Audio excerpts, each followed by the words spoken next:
it is on the work of all of you that I claim to be the chairman of this institution. It is better that I am from Chennai rather than intruding into the good work that you are doing. So I watch it with pride and happiness from a very distant place. So this is a topic which in a way is a continuation of the discussions we had for almost 2 hours just now. Professor Roger Moser, who's a professor actually a professor with a business background, a technocrat, who says India is his second home.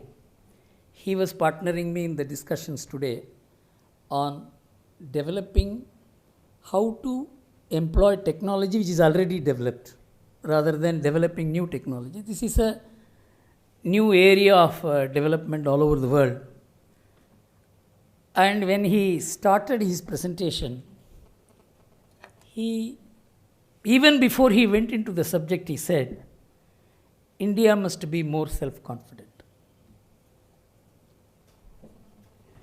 That a person who is a foreigner, who has made India a second home, his first observation is that Indians must be more self-confident and India must be more self-confident. The necessity for this, the necessity for reiterating and recalling what Mr. Moser said, will be to see that runs through my presentation, including how we are handling the current problems. Unless we understand where we are from and what are the problems and where the problems are coming, we will not be able to have clear intellectual solutions for the problems. This is the basis on which I am recalling Dr. Moser's statement. You see, India is a country with thousands of years of continuity. No other country has this continuity. Geography has existed, but culture has not existed.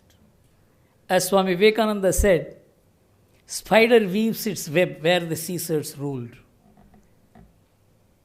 The stones are there, the buildings are there, the pyramids are there, but the thoughts and the culture, the way of life and the language and the literature, what bound the people at that time is no more there, but we have still.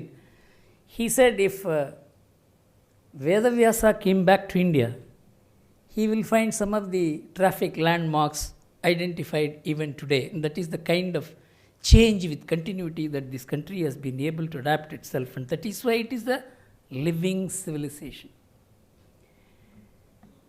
So we have seen so many things happening. And we had to talk about recent things, colonization, then capitalism, then socialism, then globalization. But I have been having a helicopter look at the shelf life of all these ideas. Colonization lasted for 200 years. Now it is abused as one of the worst happenings in the history of the world. But it dominated the world. It dominated our minds. It left its imprint. Even today, we suffer from the hangovers of colonization. The colonizers feel guilty about colonization, but the colonized people are not feeling sad that they were colonized, and they continue to revel in the things that colonizers left. It's a very paradoxical phenomenon, but the fact is colonization exhausted itself in 200 years. Capitalism came, it exhausted itself in 100 years. Then came socialism, it became irrelevant in 50 years. Then came globalization, which is now irrelevant in 25 years. You can understand the shelf life of ideas which became so fashionable, so powerful, with so much drive, with an obsessive instinct. It becomes irrelevant in such a short time. But we are gripped by that thinking, we are gripped by the impact that it makes on us, and it leaves us completely confounded about what we are, who we are.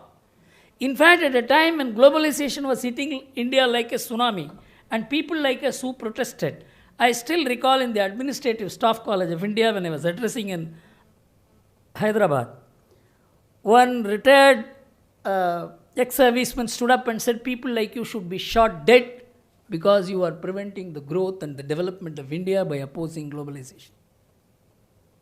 You can't differ from the mainline thought. That is the power of modernity.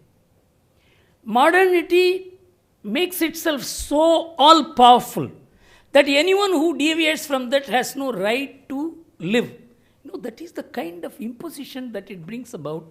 And so I want to take all of you to another level and think how India should look at itself, and then economics will follow. Without this understanding, what kind of economics, what is the state of the Indian economy, and what are its solutions, we can never be able to understand unless we understand how the Indian mind has been shaped. The policy making, intellectual, powerful, ruling, media mind has been shaped over the last 100 years perhaps. In 1853, Karl Marx wrote a couple of articles in New York Herald Tribune in which he said that India is a very peculiar country. At that time, no one doubted the unity of India. Afterwards, only the Marxists began saying, no, it is a geographical construct. Even Karl Marx said India was a nation. And it had one way of life, it had one kind of rule, though it had several rulers. And though it had one way of life, one identity, its economics was organized in terms of villages. And for 2000 years, this country has not changed, its economy has not changed, but between the producer and the consumer, there is such an intimacy that there was very little of exploitation. But the only wrong thing with Indians is that they were worshipping cows and monkey. That was his objection. That you are worshipping cows and monkey, he regarded you as a semi-barbaric society. And so this society must be demolished and its economic base must collapse so that you are prepared for revolution, because without revolution you cannot modernize. And Indian society will never modernize because it is steeped in continuity. And so he said what the British are doing is right by destroying the society, and it is a welcome destruction. He said though it is painful, it is pleasurable also. Then came Max Weber. Max Weber was the only brain in the world who linked philosophy, living style, society, collectivism to economic growth. No other thinker ever did this. All others subsequently moved away from this division. Max Weber said he looked at the Protestant societies and said, Protestant societies move faster because there is individualism. Because of individualism there is enterprise. Because of enterprise there is entrepreneurship. Because of entrepreneurship there is economic development, and so modern economic model will align with Protestantism, and Catholic societies will not be able to catch up with Protestant societies. And we do absolutely right, because America, Canada, New Zealand, England, Australia, they were all moving fast. But if you look at even France, OECD countries constituted a study, Development Studies Institute, in which Angus Maddison, after 18 years of research, came out with his magnum opus, World Economic History, a Millennial Perspective, in which he said for the 1500 years, India was the leading economic engine of the world. In the 16th century, India and China became equal. And 17th century, India overtook China again. 18th century and 19th century both were overtaken by others. Imagine if this research was available. Would Karl Marx have written like that? Max Weber, could he have written like that? But there are admitted research studies which show it is these two great men who influenced the Indian academia, Indian education system, Indian public discourse, Indian policy making. So we decided that we cannot generate our own ideas. We have to import ideas. It is not just importing goods.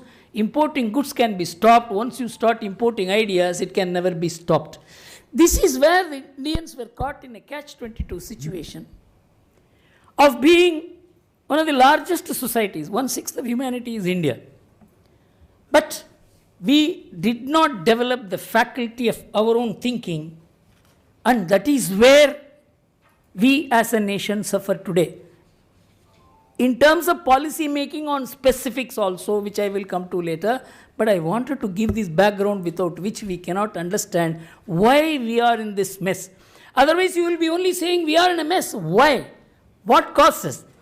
Where our thought pattern has been interfered with by so powerfully that even to think differently, we need to look at here and there whether I will be misunderstood if I think differently, is the kind of lack of confidence into which Indians have fallen, from which we have to recover, and how the world is now doing. If you look at the world, you see, you had two opposite parallels of Marxism and capitalism, which ruled the world for 25, 30 years. And communism collapsed. And so the global order was seen as only based on free market and liberal democracy. Francis Fukuyama even wrote a book, The End of History and the Last Man, in which he said that these two institutions have established themselves as the final victor for the West over the West, over the rest, and it is best for the rest to follow the West. And this was the theory that was expounded. It became the Bible of globalization, and we were mandated into globalization because of our own wrong policies which we followed for 25 years in the name of command economy, which destroyed the Indian enterprise. The Indian enterprise dominated the world. If you look at the literature available in Greco-Roman literature, in Roman parliament this was discussed, that Indian traders are looting the Roman Empire. All our gold is disappearing. There are at least 300 ships of Indians which are floating around our waters, carrying goods from India and carrying nothing from here back. This was the kind of economic impact we had over the world. But colonization, capitalism, communism, globalization in succession made us feel that we cannot do anything. We have to really wait for others to tell us what we should do. And that is how we accepted globalization. And Francis Fukuyama, who wrote the book End of History and Last Man, he wrote another book in the year 1994, in which he said, the family-based societies are different from individualism-based societies. This is the book he wrote on the basis of extensive research material as to how Asia is different, because China was rising at that time.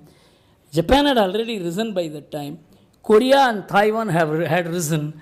And he said that individualism-based societies are losing out and family-based societies are rising. And the Economist magazine commented, this man wrote a book, End of History, and he is now talking about end of economics. You understand this? If you write about the success of family-based societies in economics, you are talking about the end of economics. So, this is where globalization began as the all-pervasive and the dominant idea. And India, if it has to develop, it has to go only through the route of globalization, and it cannot even make a local variation of it. And this was the thought against which we fought throughout the last 25 years. And that gave me enough experience to understand what India is really, and that is what I will share with you to an extent. Now, what is happening to the idea of globalization? All of you know that President Trump came to power in America. And many of us have not followed very minutely What was the discourse in America and the world when Trump was contesting the elections? When Trump had become a candidate, then Larry Summers, who was the economic advisor to Clinton's and also the Treasury Secretary, he said he would cause a market crash and throw the world into recession. The election is going to take place in December. And this man says in June, and afterwards, Citigroup said Trump victory would mean global recession, and his first gift would be another financial crisis. Washington Post, a President Trump could destroy the world economy. Then Ratner and former chief of IMF, protracted recession for 18 months from which the world cannot recover. And after the election had taken place and there was a prognosis that Trump may win, the Paul Krugman, the Nobel laureate, said, probably global recession with no end in sight. And after Trump had won, the UK Independent magazine wrote, Trump's first gift to the world, another catastrophic financial crisis. These are all great experts whom the world trusted, knowledgeable people, economists with a tremendous amount of research and data backing them, experience. You know what happens after Trump came to power? In the first month, in 1 month, the dollar index rose by 5.6%, the highest in 14 years. He shook America and the world. You know, before that, what he did? Third day, he terminated the Trans-Pacific Partnership, TPP, of 12 nations. The third day. Seventh day, he said these people should not have sent refugees into America. And then in June, he withdrew from the climate accord. Shook the world. Climate is such an important thing. He said, hell with it. I have to make America strong. The country which drove the very process of globalization and said, no one's interest is important, the collective interest of all is important. These are the rules. Whether they complied with it or not is a different thing. And that country said, my interest is important. It is not globalism, it is Americanism which is important. We have to factor this in. If we have to decide what we have to do. Then he took on all traditional allies, European Union, Canada, these are all traditional allies of America. And he began holding Russian hands and said Russia should be brought back into G8, which was removed because of it occupied Crimea. You know, this he began shaking the world. Many people began calling him almost a madman, but he was working to a plan. He was correcting the distortions for America, whether you like it or not. He is an American president, he is elected by Americans. And so he was correcting the distortions, and I'm not going to go into the list of all that he did and shook the world and its allies and see the results he produced. The dollar index rose up by 5.6%. The stocks rose by 38% in 22 months. A historic rate of return for America by any standards. And 75 million Americans became rich. Tax savers became rich because of that. He promised against all these prognoses that if this man came, America will collapse, the world will collapse. He said, I will give you 3.5% GDP growth. People said he is really mad. When the whole expertise of the world is converging to so he is going to destroy the American and the global economy, this man is saying he will give 3.5% growth rate. You know what he did? In the first quarter when he took over as president, you leave it. The next 2 quarters, he achieved a growth rate of 3.1%. In the second quarter of 2018, he achieved 4.2%. In the third quarter of 2018, just now it ended 3.5%. He stopped the experts from commenting on his policies. And he is creating 223,000 jobs per month. And the unemployment rate has come down to 3.8%, which is 18-year low. Why I am mentioning this is, the entire expertise of the world failed against the policy making by Trump. Has it ever been discussed in the Indian media? We all abuse Trump like the American media abuses Trump. Can you believe? The entire American media converged on a particular day to write the same editorial in all the newspapers. I have never seen newspapers behaving in such a converged manner against an individual.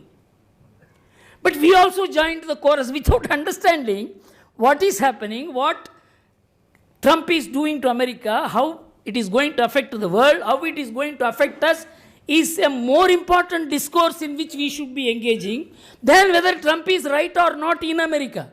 And our people began writing editorials, articles, discourses, and we were conducting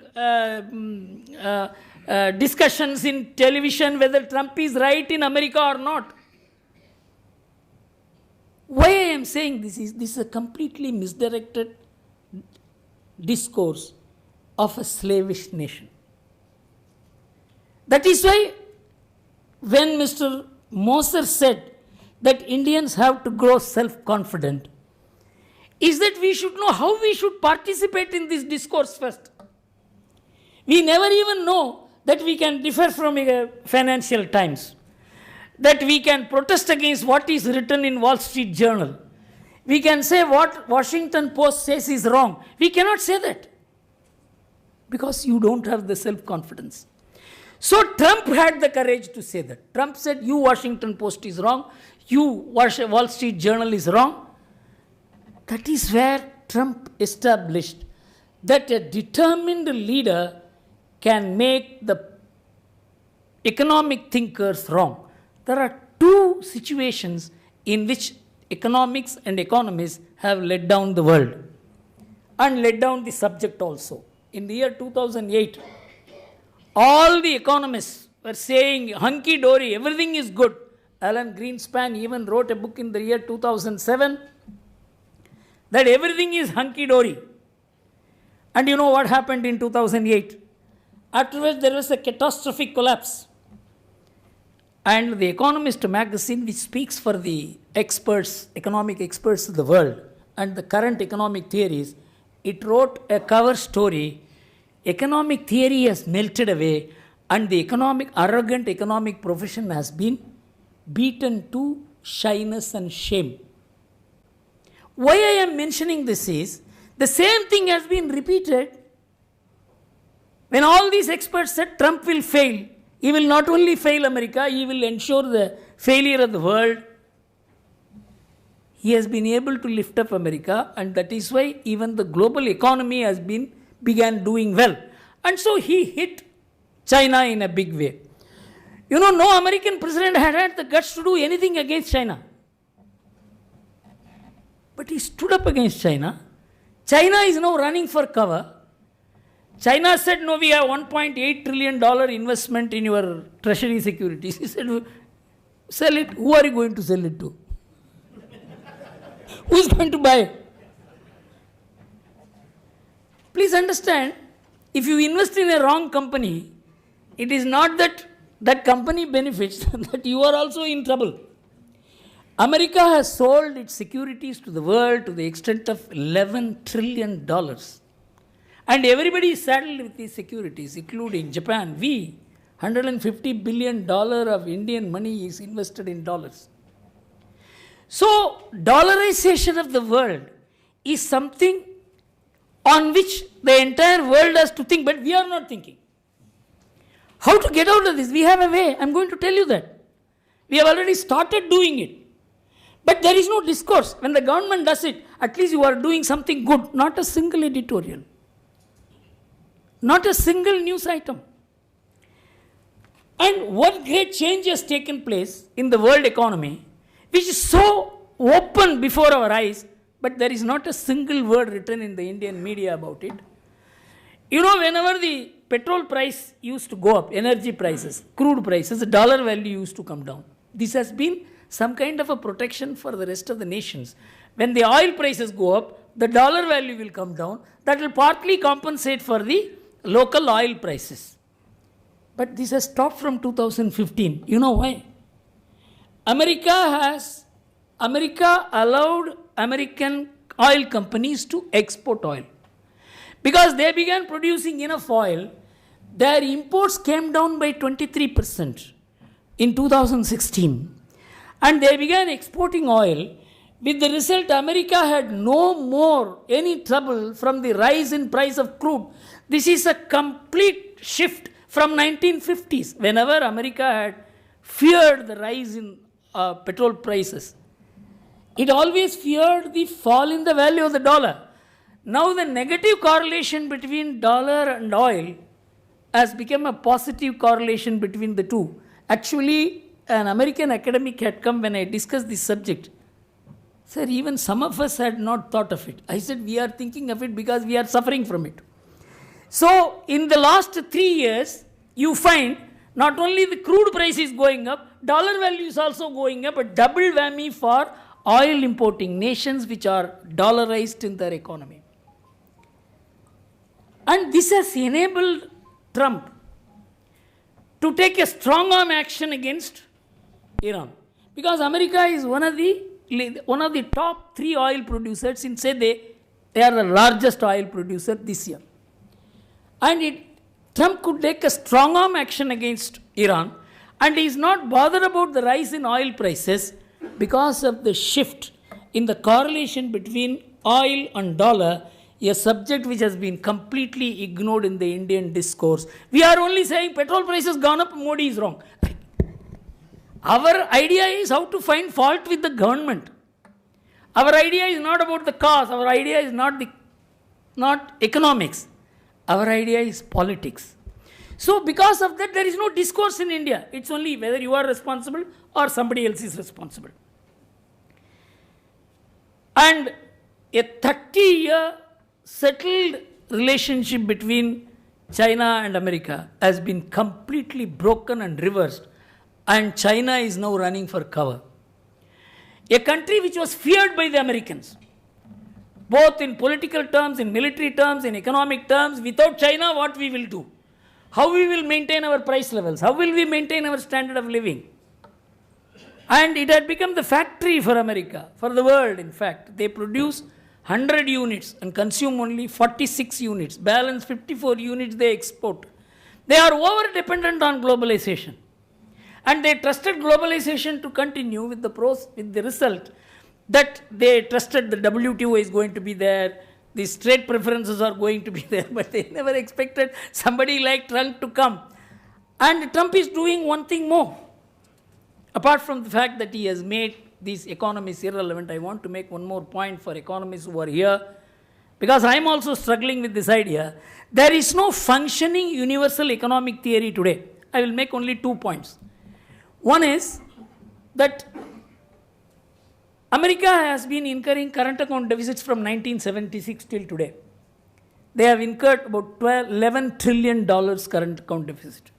Any other country incurring this current account deficit, economic theory says the value of that currency should go down so that this trend will reverse. They will begin exporting and rather than importing. This is normal economic theory. But instead of the dollar value going down in this period, the dollar value appreciated by 330% in this period, completely giving a lie to the theory of economics. Second thing, America printed in the last 6 years, 2008 to 2014, $4.5 trillion. Actually printed means they issued digital currency. By this digital currency, they saved the local economy, they funded the global economy, and no one said US Federal Reserve System was wrong in doing it. But if any other country had done it, they would say you will die of inflation. and we have given up the right to print our own currency. You know it, in the year 2002, by a law called the FRBM law.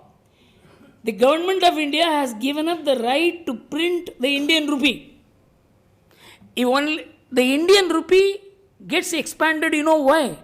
When dollar comes into India and the Reserve Bank acquires the dollar, it prints Indian rupees and gives it to the banking system. There is no other way the Indian rupee gets generated today. If the dollar inflow is there, the Indian rupee supply will increase. If $30 billion go out of India, then to that extent the Indian rupee supply will be withdrawn. Has anyone evaluated the economic consequences of it? We have given up our right to print. That is, the government of India cannot borrow from the Reserve Bank of India by filing its securities. That the government of India should not borrow excessively is understandable, but it should not borrow is not understandable. We pleaded with the government of India. They constituted a committee in the year 2015 to amend the FRBM law, which was passed at a time in 2002 when the whole world thought that there should be no printing of currencies, it will all be taken care of by banks and the market. That has become an outdated economics because Americans themselves have printed $4.5 trillion. Japanese began printing $40 billion every month from October 2015. Today they have increased the size of the printing to $70 billion per month. Have we ever discussed this in the context of India? It is not necessary that if they print, we should print. That if we need, can we print today? There is liquidity problem. Can the government of India say, I will give you 100,000 crores worth of government securities. You give me the cash. The government of India cannot do it because it has passed a law giving up that power. These are all issues which need to be discussed. But our economic theoreticians will say, no. Printing of currencies is wrong. You cannot give it to the politicians. It has to be only the central government, the Reserve Bank. How the Reserve Bank will print currency? Only if the dollar comes in. Can you have a national economics based on the inflow of foreign exchange? These are all issues which will decide the state of the economy in India and the solutions which we need to find. Another big change that has taken place is that this much adumbrated globalization which came with a tsunami-like impact and made such a powerful impact on our policymakers, on the media, on our intellectuals, that has been reversed by Trump. Trump is very clear. We are no more for globalism. We are for Americanism. He expressly says so. Another thing which he has done, which constitutes a completely reverse position taken by Japan and America, is America printed $4.5 trillion till about 4 months back. Now Trump has decided we will not print the dollar anymore. We will withdraw the dollar from circulation. $40 billion every month he has begun withdrawing from circulation from October 2018. On the one hand, the dollar is needed more and more. America is withdrawing dollar from circulation so that the dollar value will go up. America is happy about the rise in the dollar value. But the Indian economists are thinking lower Indian rupee value is good for economics because exporters will benefit. You can understand the dollar value was 45, now it is 70. I don't think exports have picked up to the extent of the fall in the dollar value, but the economists continue to insist on a lower rupee value because that is a philosophy for us. That's an ideology. American dollar value will go up. Because of that, imports into America will become cheaper. So Trump has a solution for that. Levy import duty on imports which are coming in so that the goods will not be cheaper.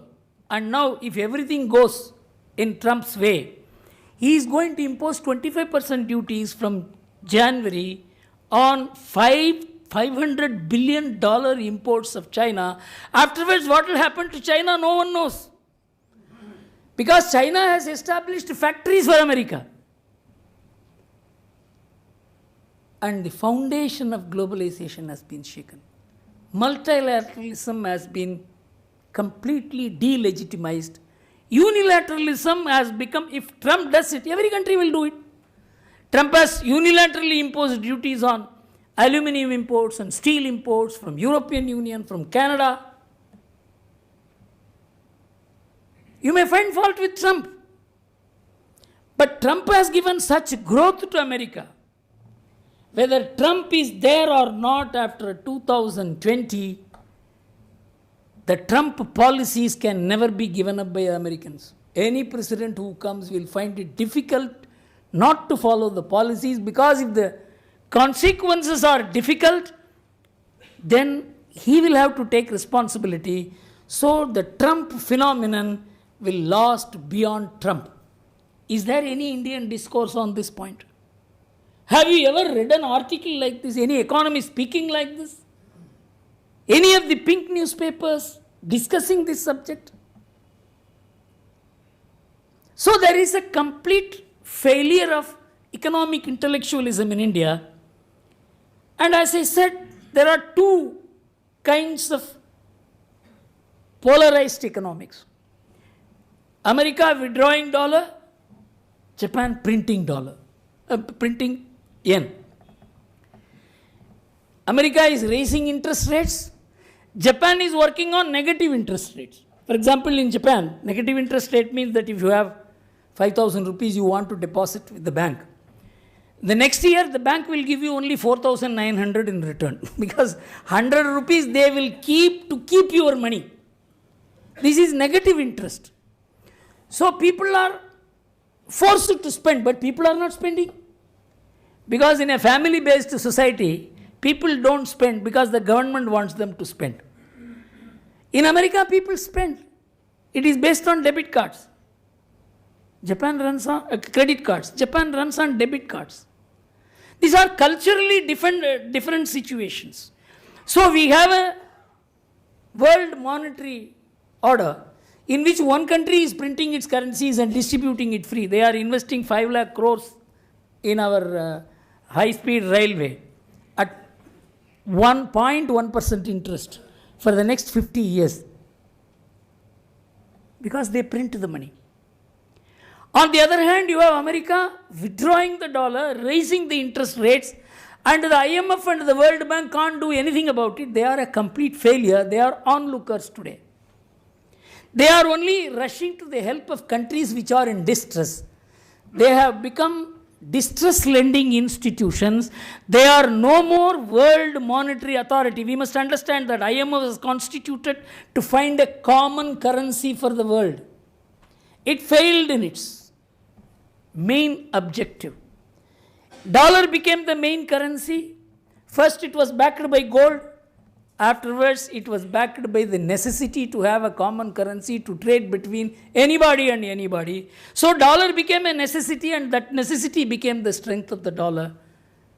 And that country which held the responsibility for the world in whichever measure, with whatever efficiency, it is withdrawing from its central position. And what is the impact of it for the world and for India? That is a matter in which we need to have an extensive discussions. And over and above that, the money that you talk about is real money. That you are earning money, putting it in stock, putting it in real estate, putting it in gold, putting it in banks. This is real money. But the value of this money is not decided by any real money. The value of this is decided by phony money. The phony money circulation, you will be amazed to know, which brought about the downfall of the world economy in 2005. The phony money, the real money in 2010 was $6 trillion, the printed money. The phony money was $600 trillion.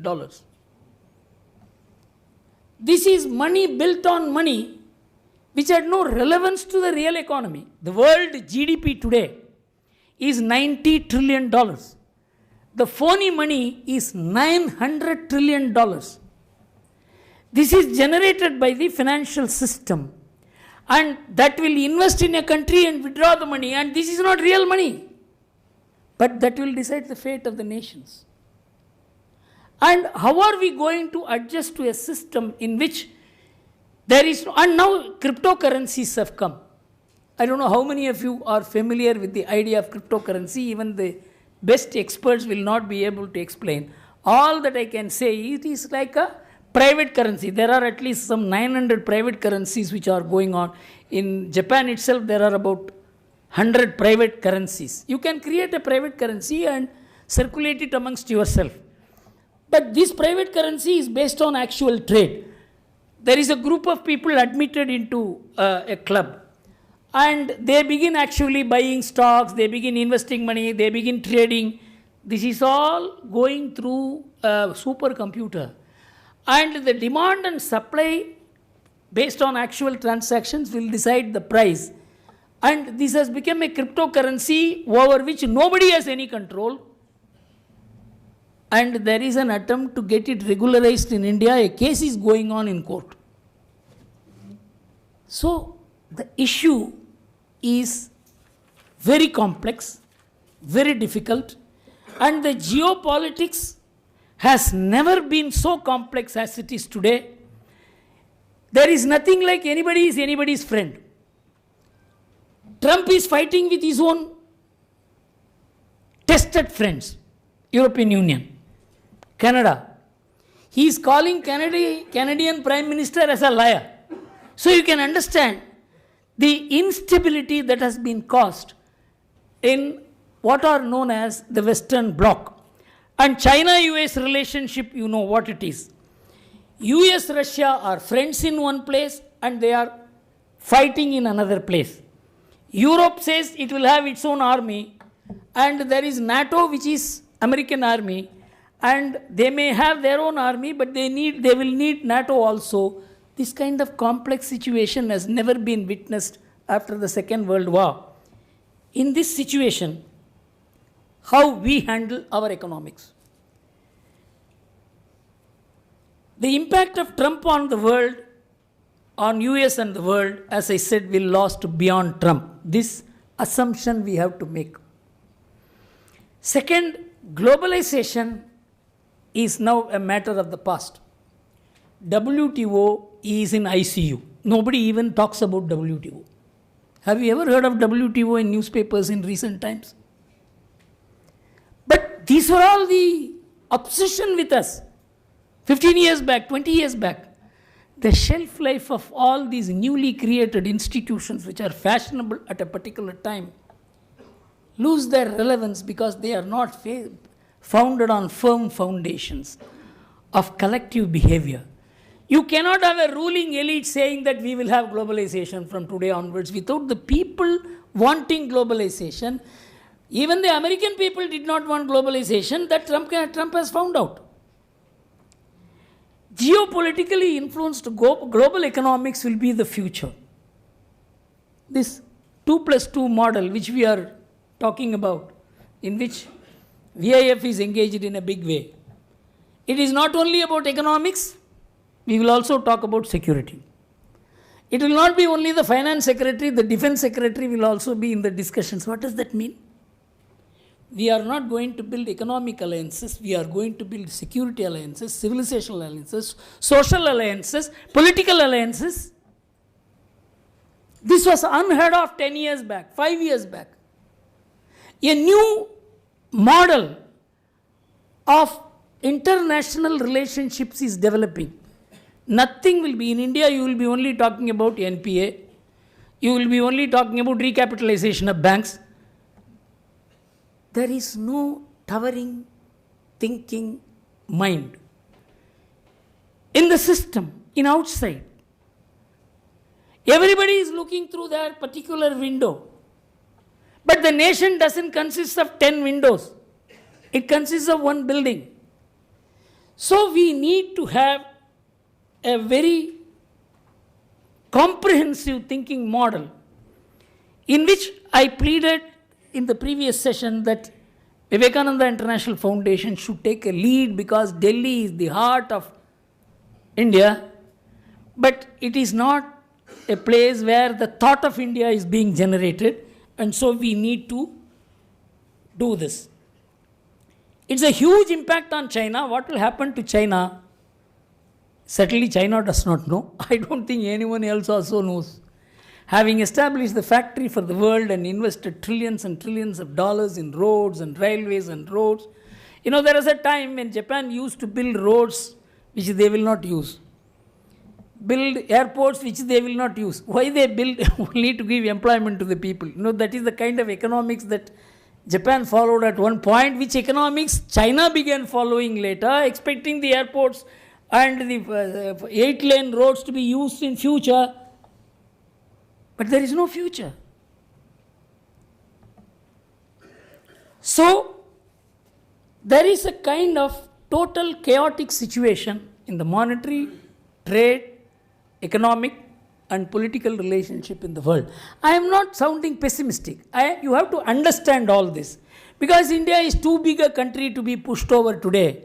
There was a time which India could be pushed over, but fortunately there is some awakening in India. We have gained strength, we are militarily strong, we are an atomic power, and we cannot be pushed over because all other countries think India cannot be pushed over. Whether Indians think or not is irrelevant because the rest of the world thinks that we cannot push over India. And the Indian passport has become a respectable document today, for which the Indian media or Indian intellectual or Indian policy makers have done nothing. The world has recognized the worth of India.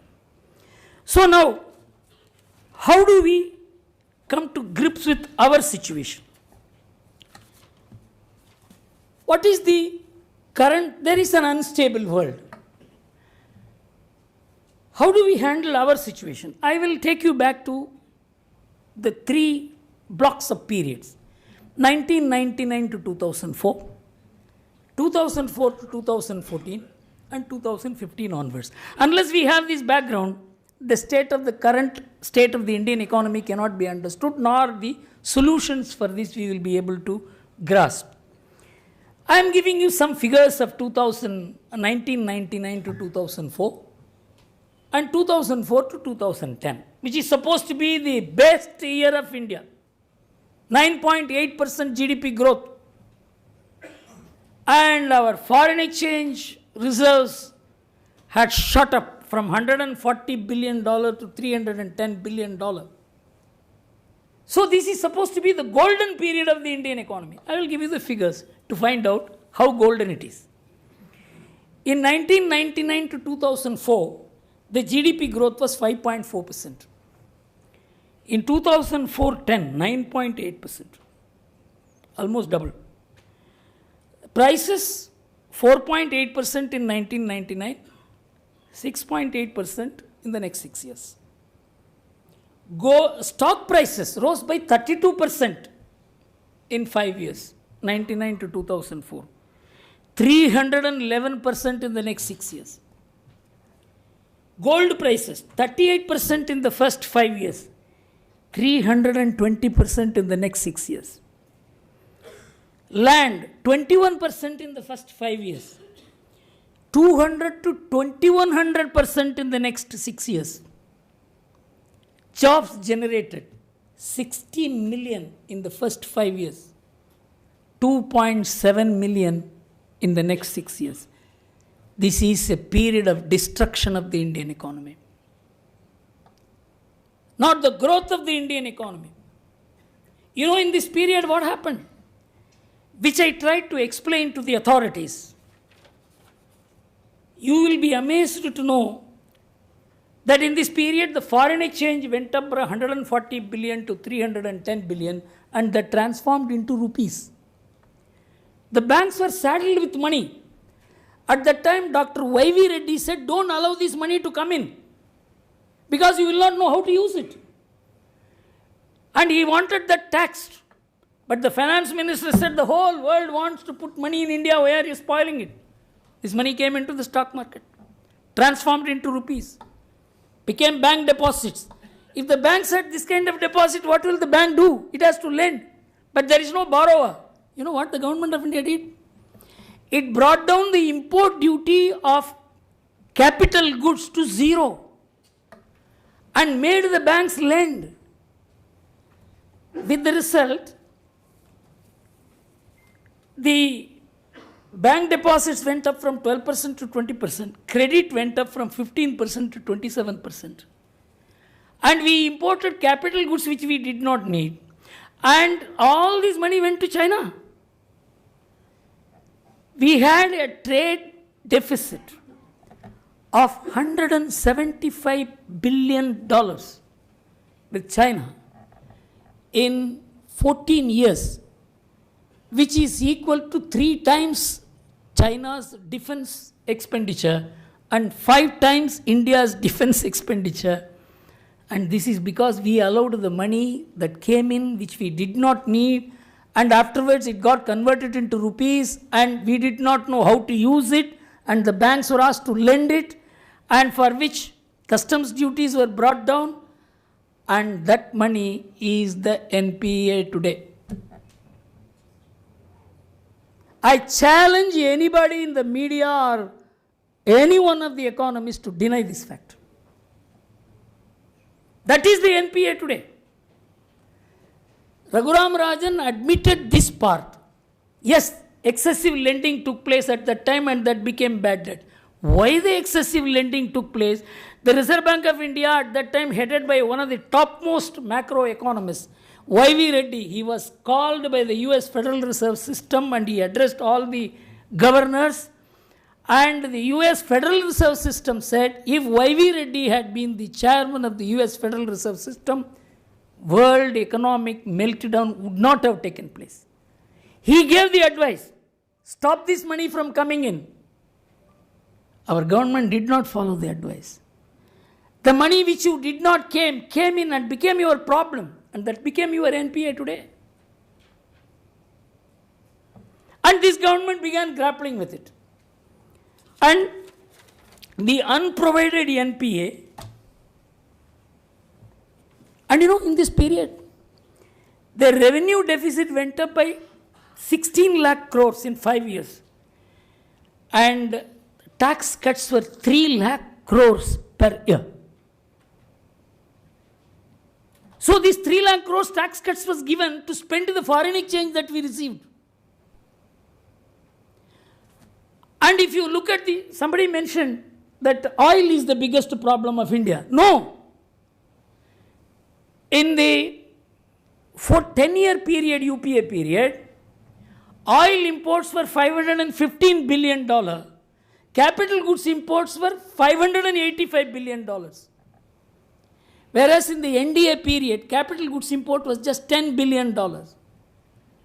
And for the first time only in the NDA period, for 2 years, we had current account surplus of $25 billion. That is why India was seen as a rising power at that time. Everything was reversed because we were getting the free flow of money, this phony money, unbacked by savings, production, investment that came into India. We received it, cooked up our economy, turned it into NPA and saddled it on this government. The only fault of this government is that it did not come out with a white paper saying this is what happened.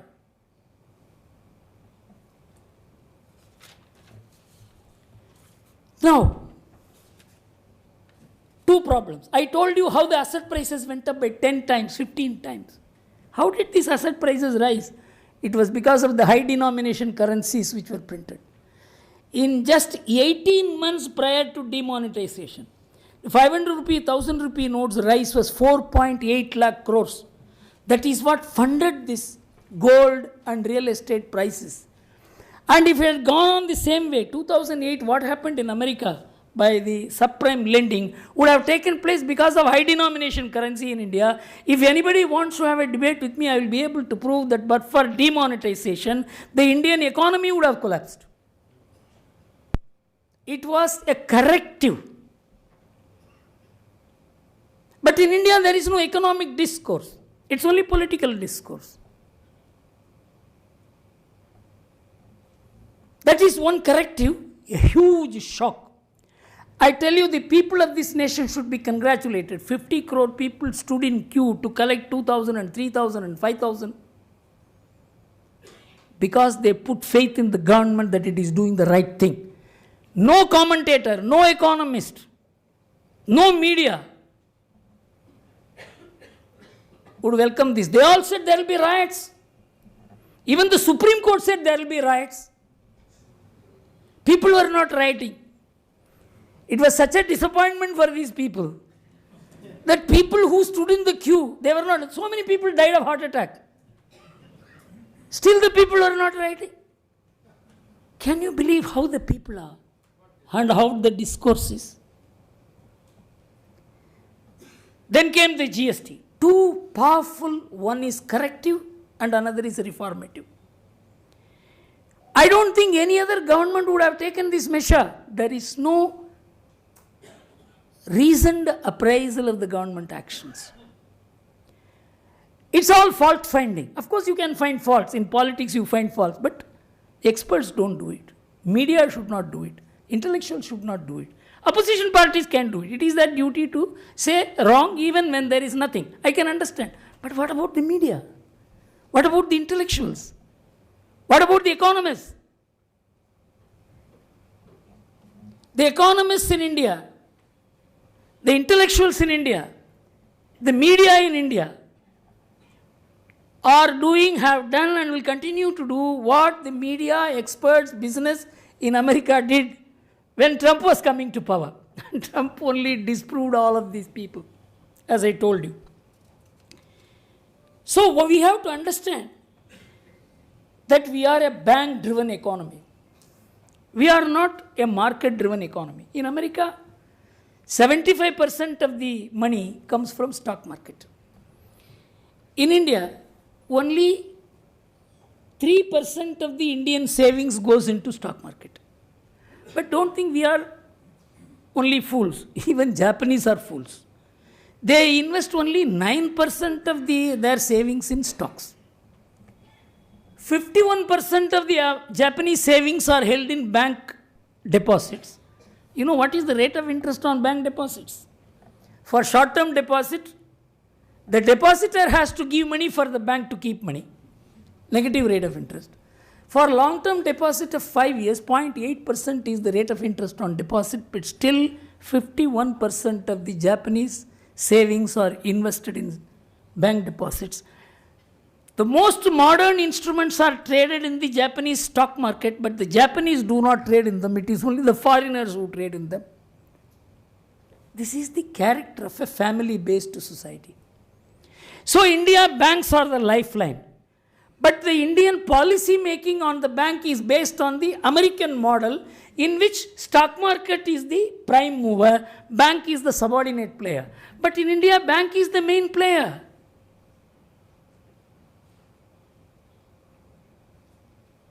So in a bank-driven economy, if you restrict the banks, you are restricting the economy.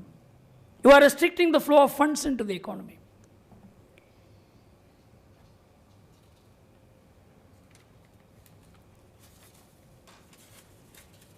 Now,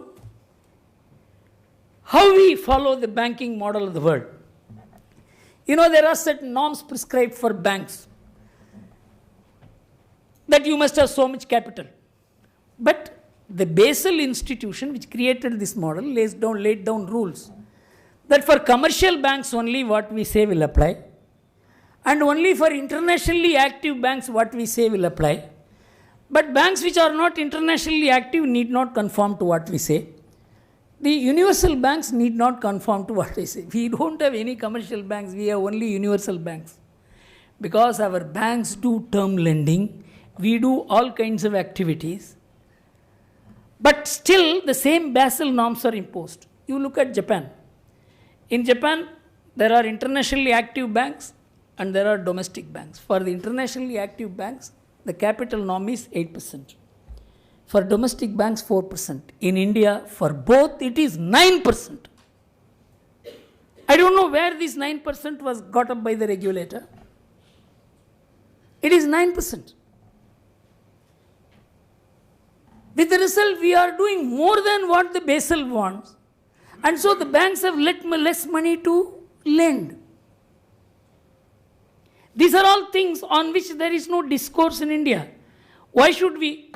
On the scale of Japan, there are only 4 internationally active banks in India. All others are domestic banks. They need not have 8% capital, but they are also forced into having not only 8% capital, they are forced into having 9% capital, because some people think the IMF feels happy if we have 9% capital. Can you believe this? Policy makers telling this to me. You know, we create problems for ourselves. Where problems do not exist, you create. And you are praised for that all over the world. Financial Times will write an article how great an institution you are, how independent you are. So we are now guided by the same thought. We are not independent. You know, a saint in Kanchipuram who guided my life, he issued a statement on the 15th of August 1947. It is such a fantastic and far-reaching statement. He said, we have become free. Now we can become independent. We became free. We have not yet become independent. And with the result that we do not have any original thinking even today. For example, this government has taken a far-reaching original step by a $75 billion swap with Japan. Nobody has even understood what it is. You know what? Dollar-rupee relationship is working against rupee for the last several decades. Now we are moving towards yen. That is what this swap means. We are having $147 billion of our foreign exchange in terms of dollars. The rest in terms of other currencies. Now the government is probably well advised and is thinking that we should move more towards yen, because yen has a natural hedge against dollar, because it is running a current account surplus with America and it has $1 trillion investment in American securities. So we have a natural hedge. So our natural partner must be Japan, financial partner, investment partner, trade partner. But our mind is, who could it do? America. I am not saying America is wrong, but it is not appropriate for us. That we should think of an alternative umbrella. We will not think of. So even if a solution is available, your mind is blocking it. So we have to rework our relationship. In fact, America is necessary for us. It is necessary for many geopolitical purposes. But it is not necessary that we should have this kind of dollarized integration with them, which is not necessary. Even America will not mind it. But you think you should not do it. Why? Because you are not free enough to think. You are not a free thinker.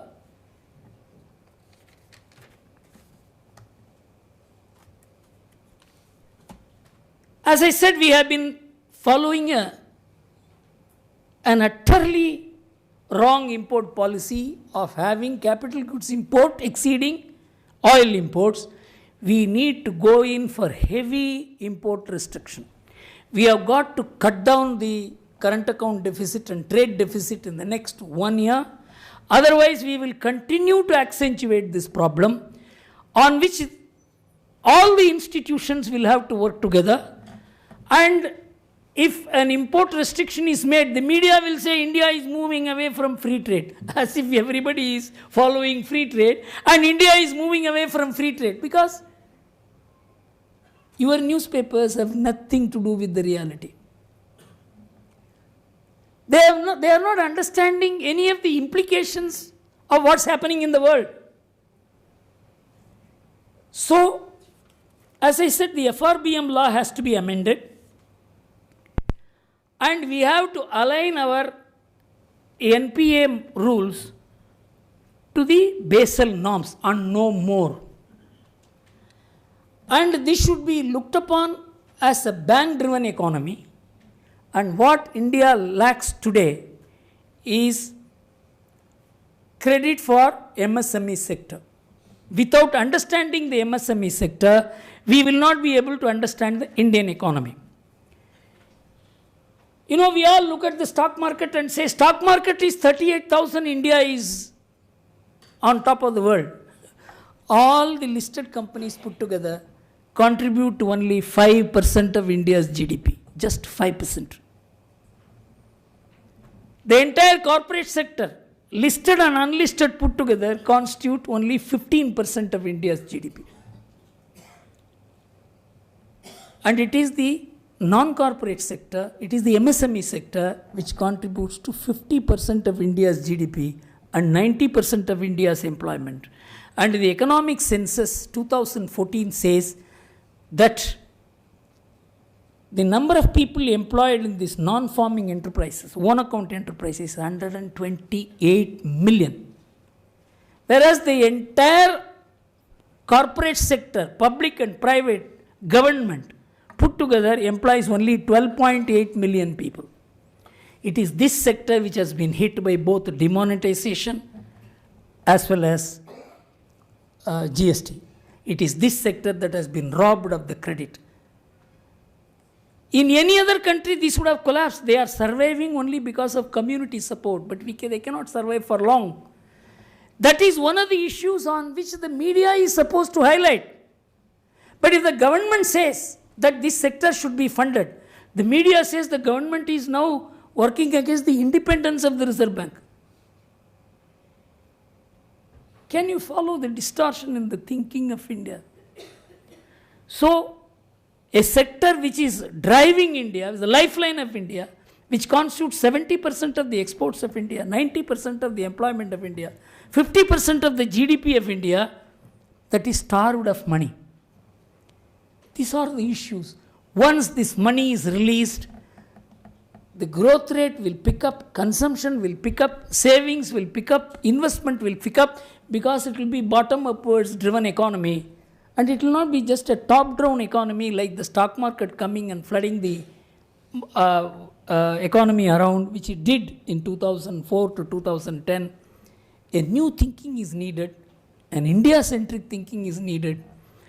We should not be ideological in this thinking. We have to be rooted in the ground. And with this appeal, I think all of us should ensure that a proper discourse takes place in Delhi, because this is where action is. And thank you very much.